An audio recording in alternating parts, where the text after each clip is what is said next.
Well, I think that this is yet another mess that the Prime Minister has got himself into. He had no reason to appoint Peter Mandelson, was warned again and again and again that this man should not be appointed. And all of these allegations that have come out just show that he is someone who is not fit for public office. I think there is a lot that needs to be looked into, including investigating how he ever came to be appointed, and all levers which can be pulled in order to remove him from public office should be looked into, including removal from the House of Lords. Michelle Mone has not yet been stripped of her peerage. I assume the same rules apply for her. The same rules should apply to everyone. What the allegations appear to show is corruption in public office, and I think that if that is something that is proven to be the case, then all the right steps need to be taken. But at the end of the day, my job is to hold the government to account, and what we have seen time and time again is a Prime Minister who shows terrible judgment. He was warned not to appoint this man, and he went ahead and did so. That's a completely different case from the one which you have just mentioned. And what we've been saying is that Peter Mandelson needs to come clean about every single thing that has happened, and we want to see an investigation into how he was appointed. Does Prince Andrew have to testify in the US, and should Peter Mandelson also testify to Congress?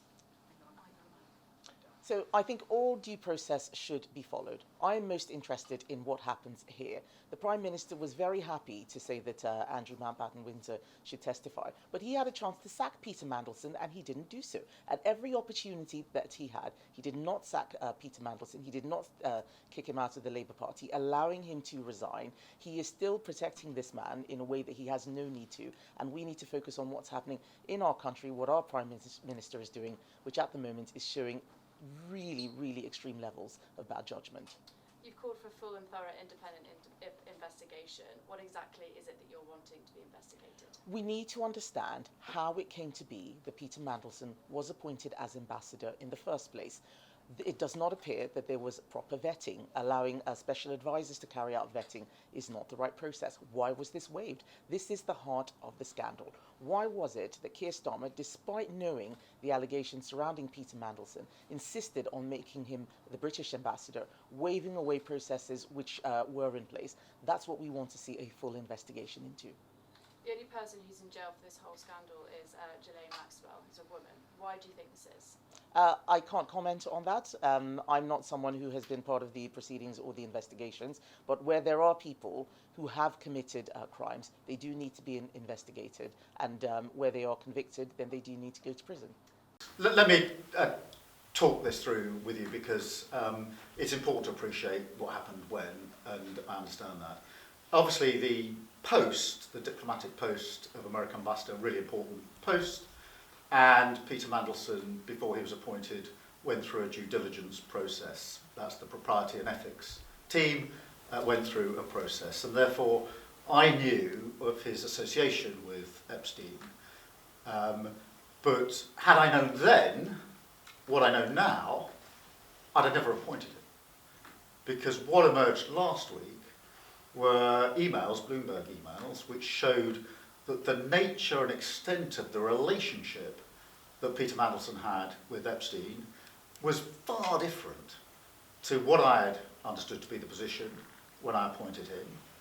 On top of that, what the email showed was he was not only questioning, but wanting to challenge the conviction of Epstein at the time.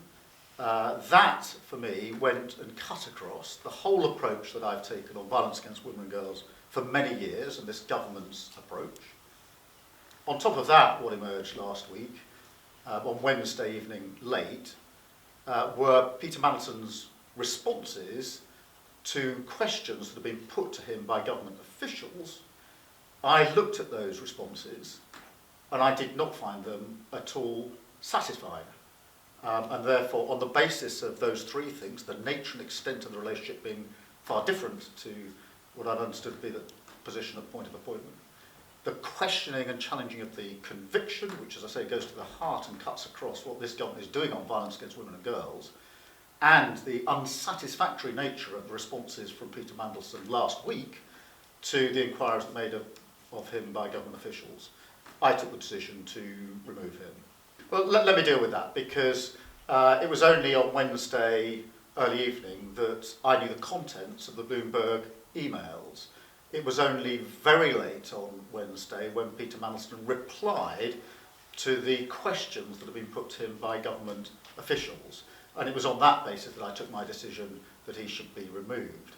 What I knew before PMQs was that there had been media inquiries. I didn't know the content of the Bloomberg emails. And I knew that questions had been put to Peter that he had not yet answered. And he hadn't answered them by the time it got to PMQs.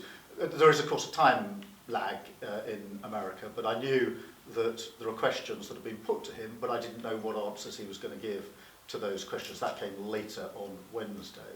And that's why, at that point, I gave the answer I did at PMQs, and that's the extent of what I knew at the time. We're going down the high street today, stronger high streets. Thank you all so much for being here today. Mel and I have been working very hard to get a great package for our high streets. You all know how they are struggling. It's got so much worse under Labour. So thank you for being here, and thank you, Bob, for making sure that we have a good outing and a very, very strong crowd. Thank you. Welcome to the safest Conservative. Good morning. Good morning, everyone. Happy New Year.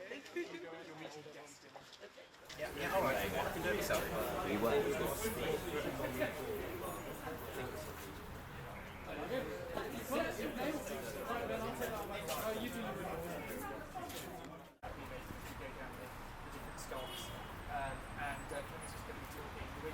With Bob and maybe about business rates and our big strong.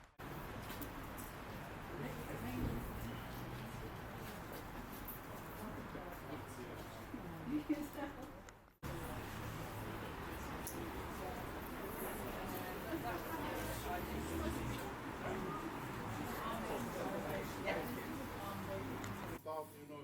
you think us 2-3 years ago we had nearly double, and now we had to cut.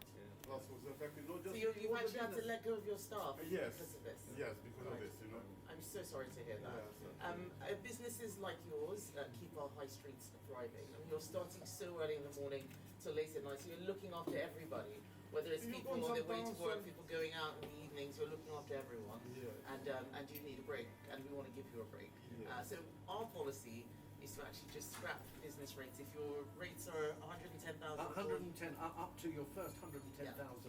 you shouldn't have to pay You won't anything. pay anything. Yeah, You'll be that's below our that. policy. You'll be below that. And we are funded, I have my wife here, that we still struggle, And family businesses are the best businesses. Yeah, you got They some are the best. towns.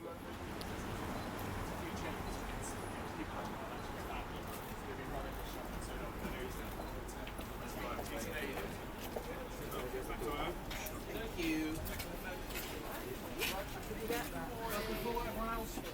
I'm not going to. I don't want us to interrupt your very important business that's taking place. But I want you to know about our High Streets campaign.